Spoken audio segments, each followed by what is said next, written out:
The call came just before dinner, and by the time she hung up, the entire house felt different. I watched her stand there in the kitchen, phone still in her hand, not saying a word, just looking around like she was seeing everything for the first time. Not like family, not like home. Something colder, something calculated. And when she finally turned to me that evening, there was a look in her eyes I hadn't seen in 9 years. Right before she said something that made it very clear. I was no longer part of what she had planned. I've lived in that house in Tulsa, Oklahoma, longer than she had even known my son.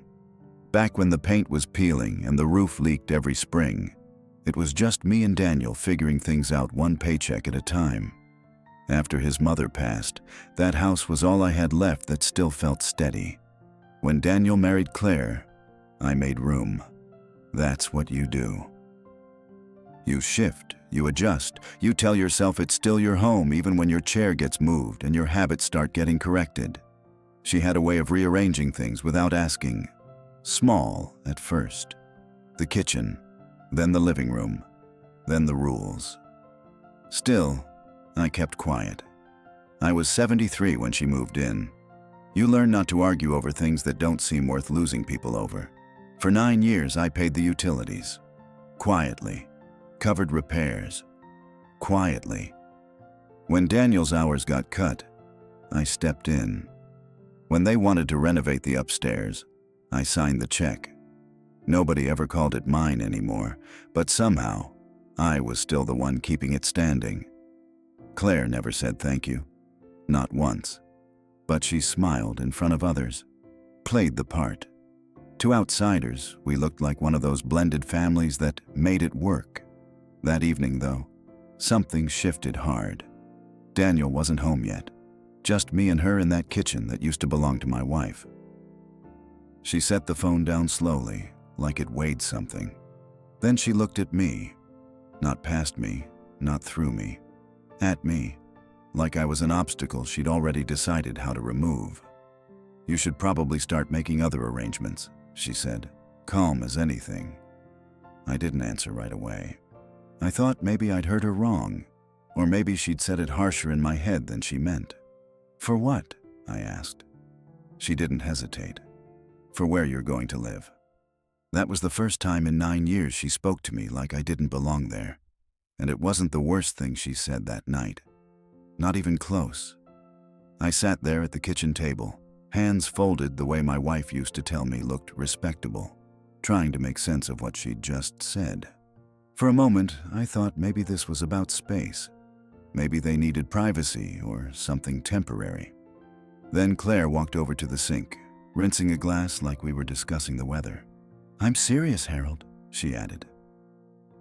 "This house is about to change."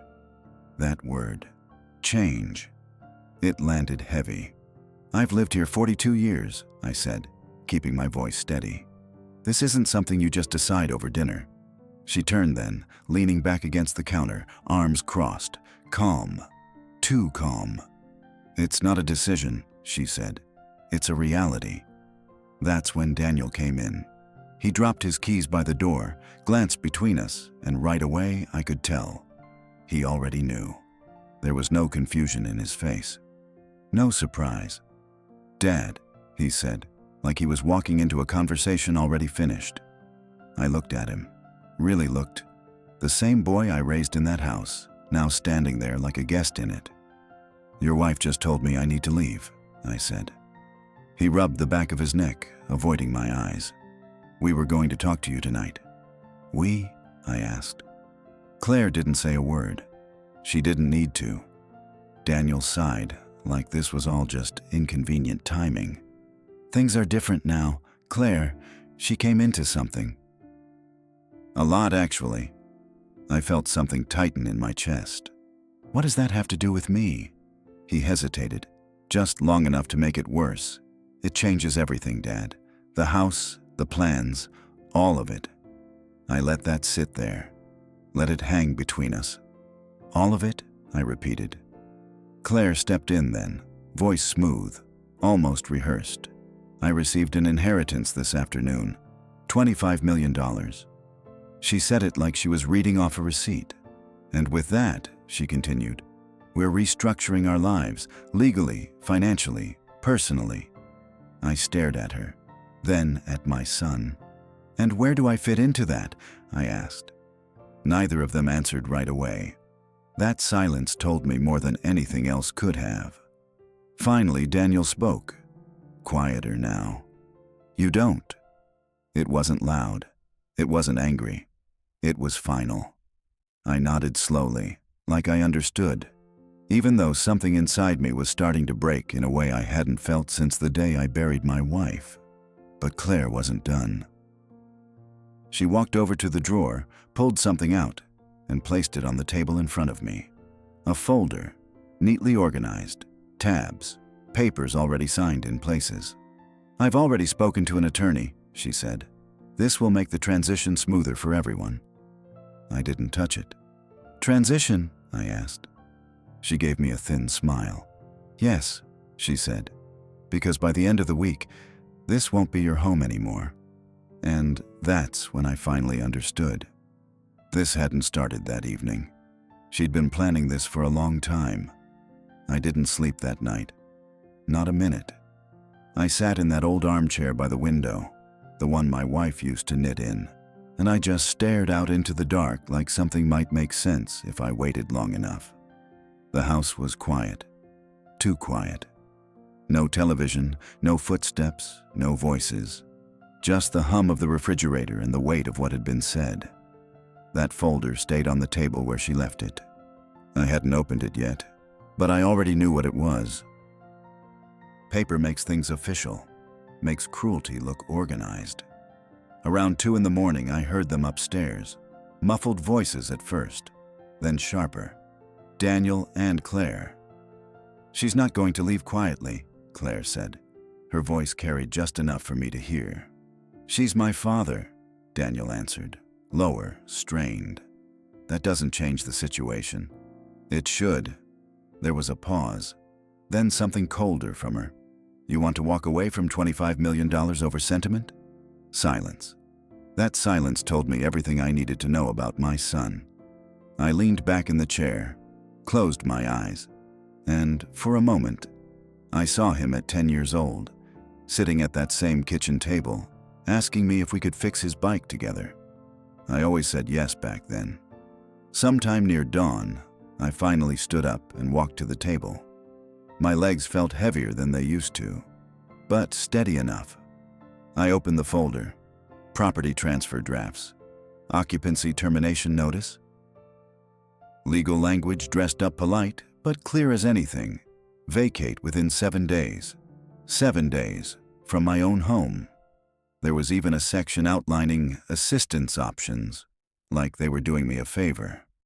I read every page slowly, not because I didn't understand, but because I wanted to be sure this was real. At the bottom of one document, I saw something that made my hand tighten. My name, already signed. I stared at it for a long time. Then I turned the page again, and there it was, a power of attorney. Dated 2 years ago, my signature again. But I didn't remember signing anything like that. Not for this, not ever. And that's when something shifted inside me. Not sadness this time, not even anger. Something sharper. Because this wasn't just about money anymore. This wasn't just about pushing an old man out of his house. This meant one thing. They hadn't just planned my exit. They'd been preparing it, quietly, for years. By morning, the house felt unfamiliar, like I was the one visiting. I made coffee the same way I had for decades. 2 scoops, slow pour, let it sit a minute before touching it. Habit, routine, the kind of things that remind you who you are when everything else starts slipping. Claire came downstairs first, dressed already, composed, like she had somewhere important to be, or someone important to impress. She glanced at the folder in my hands, then at me. "I see you went through everything," she said. "I did," I answered. No emotion in her face, not even curiosity. "You'll find it's all standard," she added. "Nothing personal." I almost laughed at that. but it wouldn't have come out right. Nothing personal, I repeated. You've got papers signed with my name on them that I don't remember signing. That got her attention. Just a flicker. But I saw it. They were signed, she said carefully. Legally, with witnesses. 2 years ago, I said. What exactly did you have me signing back then, Claire? She didn't answer right away. Instead, she walked to the counter, poured herself water, took a slow sip, buying time. Then Daniel came down. He looked worse than I felt.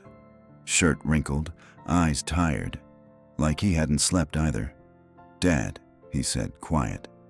Let's not make this harder than it needs to be. I turned to him. You knew about this? I asked.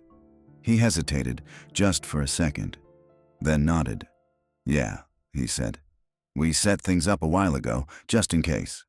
Just in case what? I asked. I forgot where I lived.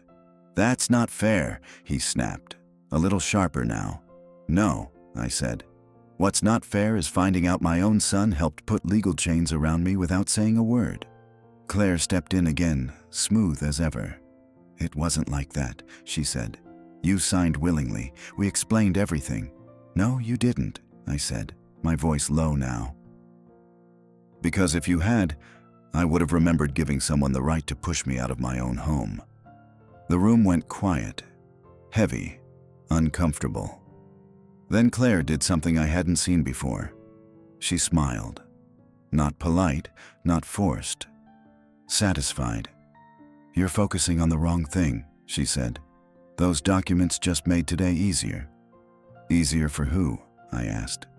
For everyone, she replied. Especially you. I shook my head slowly. You really believe that, don't you? I believe, she said, stepping closer, that dragging this out will only make it worse for you. There it was. Not concern, not family, pressure, legal, controlled, clean. Daniel shifted beside her, uneasy now. Dad, please, just sign the final release and we'll help you get settled somewhere comfortable. We're not throwing you out on the street. I looked at him, really looked. You already did, I said. That hit him. I saw it in his eyes. But Claire didn't flinch. Instead, she reached into her bag and pulled out another set of papers. Thicker this time, heavier. She placed them on the table right in front of me. If you don't cooperate, she said calmly, this moves forward another way. I didn't touch the papers. What way is that? I asked. She met my eyes, steady, cold. The legal way, she said, and I promise you, you won't like how that looks. Daniel looked at her then, surprised. Claire. But she didn't look at him. She was watching me, waiting. And for the first time since all this started, I realized something that made my stomach turn. This wasn't just about money. This wasn't even about the house anymore. This was about control. And if I didn't push back now, I wasn't just going to lose my home. I was going to lose everything they had quietly taken from me, piece by piece, without me even knowing it. I didn't touch those papers right away.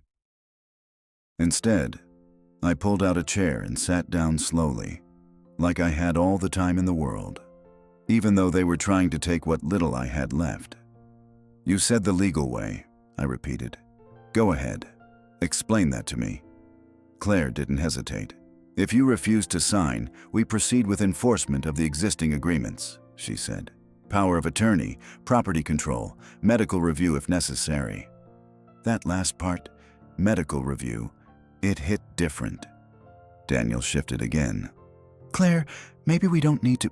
We do, she cut in, firm but quiet. I looked at my son. Medical review? I asked. You think I'm not fit to decide where I live? He opened his mouth, then closed it. That's not what we're saying, he muttered. But it's what you signed off on, I said. I turned back to the papers, finally pulling them closer. My hands were steady now. Not angry, not shaking, just clear. And that's when I saw it. Not the legal language, not the deadlines, the ownership line. The house, my house, wasn't in my name anymore. It had been transferred, 2 years ago, into a trust. Claire's trust. I felt something hollow out in my chest, like the floor had dropped away under me. "You didn't just prepare papers," I said quietly. "You took the house." Claire didn't deny it. "It was part of long-term planning," she said. "You agreed to it." "No," I said, looking right at her now. "I trusted you." That was the difference. Daniel finally stepped forward. "Dad, it made sense at the time. Taxes, liability, protection. Claire handled all that. We thought it was safer." "For who?" I asked. He didn't answer, because now we were finally standing in the truth of it. This wasn't sudden. This wasn't about the inheritance. This was built, piece by piece, over years. The money she got yesterday, that didn't change her. It just gave her the power to finish what she started. I leaned back in the chair, letting out a slow breath. "You've been setting this up since before that phone call," I said. Claire tilted her head slightly. "I plan ahead." "Yes," I said. "You do." There was no shouting left in me, no fight in the way they expected, just clarity. I looked at Daniel one more time. "All those nights I stayed up worrying about your bills, all those checks I wrote, repairs I paid for, you knew none of it mattered in the end?" His face tightened. "It mattered." "No," I said. "It didn't. Not to you." That landed harder than anything else I'd said. For a second, just a second, he looked like that boy again. Then it was gone, replaced by the man who had already chosen his side.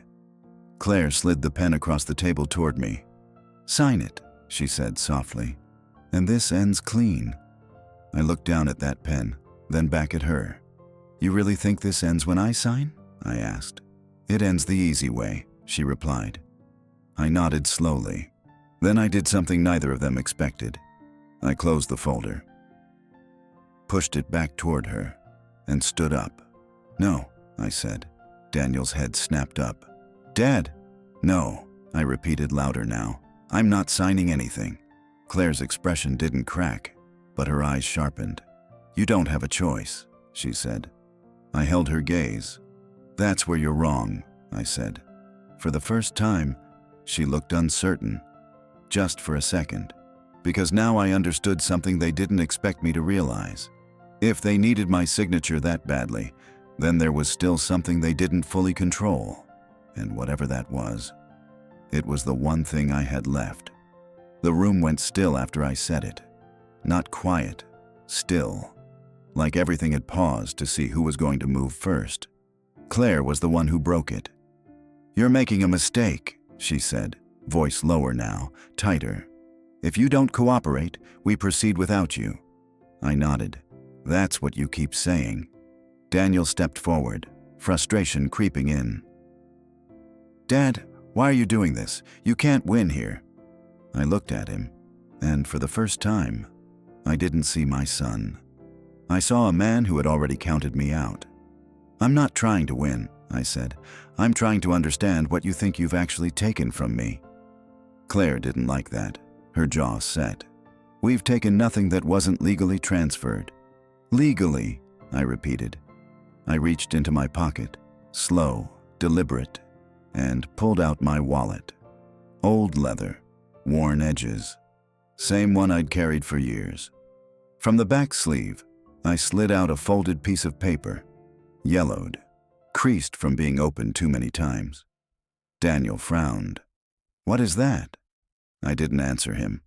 I unfolded it carefully and placed it on the table between us.